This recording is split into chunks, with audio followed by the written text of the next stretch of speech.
बृजभूषण जी और पंडित जी ने अपनी पूरी लाइफ में इतने दोस्त नहीं बनाए थे या इतने लोग उन्हें नहीं जानते थे जितने गीता ज्ञान ब्लॉग के जरिए उन्हें जानने लगे थे। कई लोग इतने यकीन और भरोसे के साथ उनसे अपनी लाइफ की प्रॉब्लम्स का सलूशन मांगते थे कि कई बार पंडित जी को डर भी लगता था कि कोई गलत बात न कर दें या कुछ ऐसा न कह दें जिससे समझने में लोगों को गलतफहमी हो जाए। सबसे ज्यादा केयरफुल उन्हें बच्चों को कुछ भी बताते हुए रहना पड़ता था, क्योंकि बच्चे अगर एक बार किसी बात को मन में बिठा लें तो फिर चाहे वो सही हो या गलत, उसे जिंदगी भर के लिए सच मान बैठते हैं। आजकल के बच्चे तो वैसे भी इतने ज्यादा प्रेशर और टेंशन में जीते हैं कि उन्हें कुछ भी बताने या समझाने से पहले कई बार सोचना पड़ता है ताकि जो कहा जा रहा है उन तक सही से पहुंचे। ये सब पंडित जी इसलिए भी सोच रहे हैं क्योंकि नेक्स्ट वीक वे एक स्कूल में एक गीता ज्ञान सेशन करने जा रहे हैं और ये सेशन बोर्ड एग्जाम देने वाले स्टूडेंट्स के लिए होगा। सब जानते हैं कि हमारे देश में बोर्ड एग्जाम्स का कितना प्रेशर होता है। बच्चे तो बच्चे, उनके पेरेंट्स भी इससे डरते हैं। पंडित जी की एक रीडर है शीला जी, वे एक गवर्नमेंट स्कूल में प्रिंसिपल हैं। उन्होंने ही पंडित जी को इनवाइट किया था कि वे थोड़ी देर के लिए आकर बच्चों को अगर गीता ज्ञान में से कुछ ऐसा बता दें जो एग्जाम्स को लेकर उनकी टेंशन को कम कर दे तो बहुत बड़ा फेवर होगा। पंडित जी को तो हमेशा से बच्चों के बीच जाकर गीता ज्ञान पर बात करना पसंद है, क्योंकि बच्चों के पास हर बात को सुनने और समझने का अलग तरीका होता है। उनके पास सवाल होते हैं जिनके जवाब तलाशने में हमेशा कुछ न कुछ नया सीखने को मिलता है।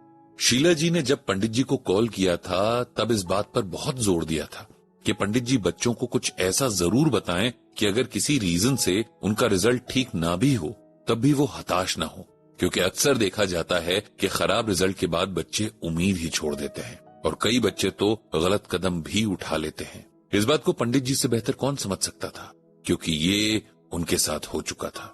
शीला जी की कॉल के बाद बचपन की वो घटनाएं पंडित जी की आंखों के आगे घूमने लगी थीं जब पंडित जी 8th में पढ़ते थे और उनके बड़े भाई शशिभूषण जी 10th में थे।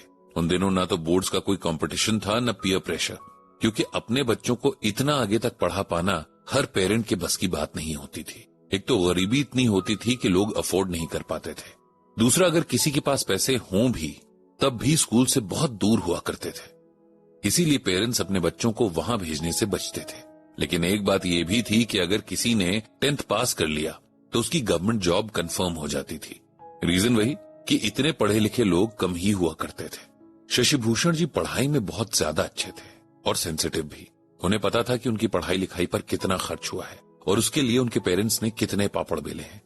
इसीलिए उनके दिमाग में बस एक ही धुन सवार थी कि किसी तरह 10वीं पास कर लेनी है और फिर जॉब तो मिल ही जाएगी। वैसे भी पंडित जी के पिताजी ने किसी से इस बारे में बात कर रखी थी और पास होने के बाद शशिभूषण जी की जॉब पक्की थी। शशिभूषण जी की तैयारी अच्छी चल रही थी। एग्जाम में बस 1 हफ्ता रह गया था कि उस इलाके में एक नए तरह का वायरल फीवर आ गया। ये बहुत ही खतरनाक वायरल था जिसमें लोग बहुत जल्दी बीमार हो रहे थे और कई लोगों की मौत भी हो चुकी थी, क्योंकि उस वक्त न तो डॉक्टर्स थे न दवाइयां ही मिल पाती थी। इसीलिए कभी कभी ठीक हो सकने लायक बीमारियां भी लोगों की जान ले लेती थी।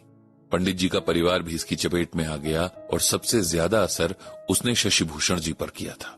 बेचारे तेज फीवर में पड़े रहते और बड़बड़ाते रहते कि उनका एग्जाम छूट जाएगा। वो इतने बीमार पड़ गए कि एक बार के लिए घर वालों ने भी उम्मीद छोड़ दी थी कि ठीक होंगे और उस दौरान उनके एग्जाम्स निकल गए। करीब 15 दिन बाद जब शशिभूषण जी उठने लायक हुए तो उन्हें अपने ठीक होने की खुशी से ज्यादा इस बात का दुख था कि वे एग्जाम्स नहीं दे पाए और अब उन्हें ये साल रिपीट करना पड़ेगा। इस बात ने उन्हें बहुत परेशान कर दिया था। सबने उन्हें समझाया कि जो हुआ उसमें उनकी कोई गलती नहीं है और 1 साल की ही तो बात है, लेकिन शशिभूषण जी इस बात को समझ नहीं पाए और डिप्रेशन में चले गए। उन्होंने दोबारा पढ़ने के लिए साफ मना कर दिया। घंटों अपने रूम में अकेले बैठे रहते, किसी से बात नहीं करते और हर टाइम उदास रहते। तब उनके फादर ने उनके टीचर जोशी जी से बात की। शशिभूषण अगर पूरी दुनिया में सबसे ज्यादा किसी की रिस्पेक्ट करते थे तो वो थे जोशी जी। वैसे तो वे इन लोगों के टीचर थे, लेकिन शशिभूषण जी की लाइफ में उनका रोल और जगह बहुत अलग थी। जोशी जी आए और जब उन्होंने शशिभूषण जी का हाल देखा तो उन्हें बहुत दुख हुआ। उन्होंने उनके सर पर हाथ रखा और पूछा कि आखिर उन्होंने अपना ये हाल किस लिए बनाया है। ये सुनते ही शशिभूषण जी छोटे बच्चे की तरह रो पड़े थे। उन्होंने जोशी जी से कहा कि उन्हें लगता है कि अब लाइफ में कुछ नहीं बचा है, उनकी सारी मेहनत बेकार हो गई है। तब जोशी जी ने उन्हें श्रीमद् भगवद गीता का ये श्लोक सुनाया न मे पार्थास्ति कर्तव्यम त्रिषु लोकेषु किंचन नानवाप्तम अवाप्तव्यम वर्त एव च कर्मणि। इस श्लोक में भगवान श्री कृष्ण अर्जुन से कहते हैं, हे अर्जुन, मेरा इन तीनों लोकों में न तो कुछ कर्तव्य है और न कोई भी प्राप्त करने योग्य वस्तु अप्राप्त है, तो भी मैं कर्म में ही बसता हूँ। इसका मतलब ये है कि भगवान अर्जुन को कर्म करने की इंपॉर्टेंस बता रहे हैं। भगवान कहते हैं कि मेरे लिए कोई कर्तव्य, कोई ड्यूटी तय नहीं है, मैं सबके लिए ड्यूटीज तय करता हूँ। नहीं कुछ ऐसा है जो मेरे कंट्रोल में ना हो, मतलब मुझे कुछ भी करने की जरूरत नहीं है, फिर भी मैं कर्म करने को इंपॉर्टेंस देता हूँ। जब भगवान अपना कर्म करते हैं तो हम इंसान कैसे इससे बचने या किसी भी रीजन से इसे छोड़ने की बात कर सकते हैं। एक स्टूडेंट का कर्म है मन लगाकर पढ़ना, इसलिए नहीं कि उसे पास होना है या इसके बाद उसे जॉब मिल जाएगी। ये तो कर्म का फल है और ये क्या होगा ये कोई नहीं जानता। स्टूडेंट को सिर्फ और सिर्फ इसलिए मन लगाकर पढ़ना है क्योंकि ये उसका कर्म है।